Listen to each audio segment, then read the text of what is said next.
The reason why the wrath of God is coming upon men is because that which is known about God is evident within them, for God made it evident to them. When a man tells me he is an atheist, I have to make a choice. Do I believe him? Or do I believe the Bible? Because the Bible tells me he's not an atheist. The Bible tells me that God has made Himself evident to him. God made us. We have the fingerprints of God all over us. You know the one true God. So why do you run? Or why are you so apathetic toward Him? Or how could it be that He's just a tiny little insignificant part of your life? It's absolutely insane. For since the creation of the world, His invisible attributes, His eternal power and divine nature have been clearly seen, being understood through what has been made, so that they are without excuse. Now I want you to understand this. There is something inside you that is constantly screaming out that yes, there is a God and you know who He is. And God is testifying to you in your heart of His reality, but you do not hear it. And then you walk outside, and everywhere you look in nature, there is an outward testimony. It is God screaming out at you. He is saying, you know me. You know the one who made this. Come to me. Turn to me. Do not be lost. Some of you say, well, Brother Paul, I look out and I see all kinds of chaos also. I see pain and suffering and futility. There's an answer for that. Genesis chapter 3. That God made man good. And God put man in a perfect world. But man disobeyed God. And when he fell, He took the entire world with Him. If you look at Genesis chapter 3, you see God's judgment upon fallen man. For the man, it says that he will work and labor in futility. Gentlemen, have you ever experienced that? Students, do you ever experience that? You're studying to get your degree, but every once in a while you get up in the morning and you just feel totally and completely hollow.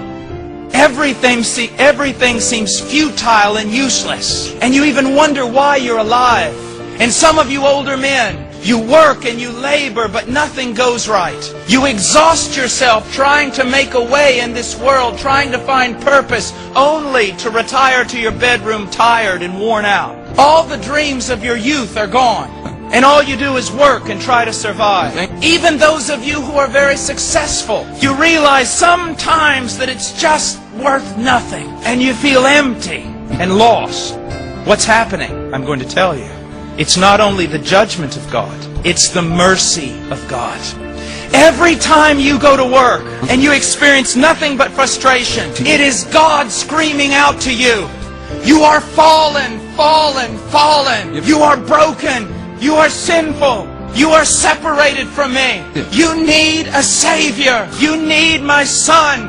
It says also that because of the sin of man, the woman would bear great pain in childbirth. And according to my wife, that is a terrible judgment.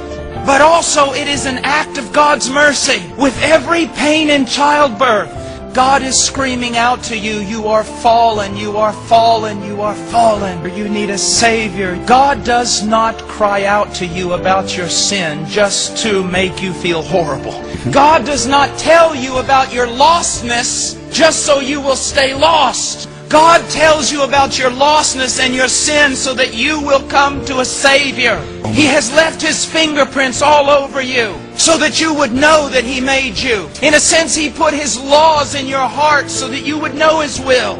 And He gives you a conscience so that every time you break His law, it screams out to you, you are sinful, you are sinful, you are sinful. He has surrounded you with the beauty of creation, so that every time you look at it, you see that there is a God who is good, a God who is beautiful, a God who is willing and powerful to save.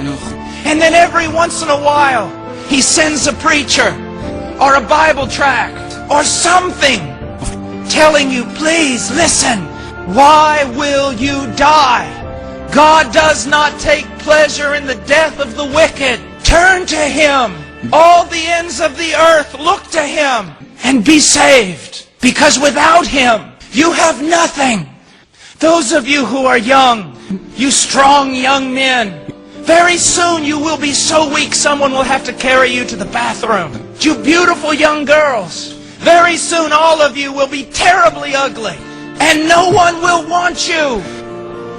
Those of you who are wealthy, your wealth is going to rot because the redemption of a man's soul is very expensive. And no one has enough wealth to pay for their salvation. Those of you who hope in your own merit and virtue, those who think they have good works enough to stand before God, on that day you will know that all your good works are like filthy rags, and they cannot save you. And those of you who take great pride in your church and in your religion will discover that neither your church or your religion was strong enough to save you. Think about your own life. Think about your own sin. Is it not true that you have thought things so sinful that you could not share them with your closest friend? Is it not true that you have done things so shameful that if they were made known here tonight, you would run out of this village and never show your face here again? You know it's true. You've done it. You've thought it. You've said it. Even if your best friend knew some of the things you have said about him or her, they would no longer be your best friend. You are sinful. You are fallen, fallen, fallen. You are broken. You are sinful. You are separated from me. You need a Savior. God is screaming out to you, you are fallen, you are fallen, you are fallen. Why will you die? God does not take pleasure in the death of the wicked. You need a Savior. God does not cry out to you about your sin just to make you feel horrible. Turn to Him. All the ends of the earth, look to Him and be saved. Because without Him, you have nothing. In a sense, He put His laws in your heart so that you would know His will. And He gives you a conscience so that every time you break His law, it screams out to you, you are sinful, you are sinful, you are sinful. He has surrounded you with the beauty of creation so that every time you look at it, you see that there is a God. A God who is good.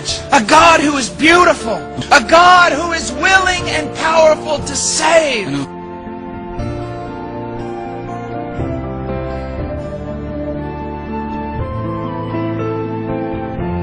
Why will you die?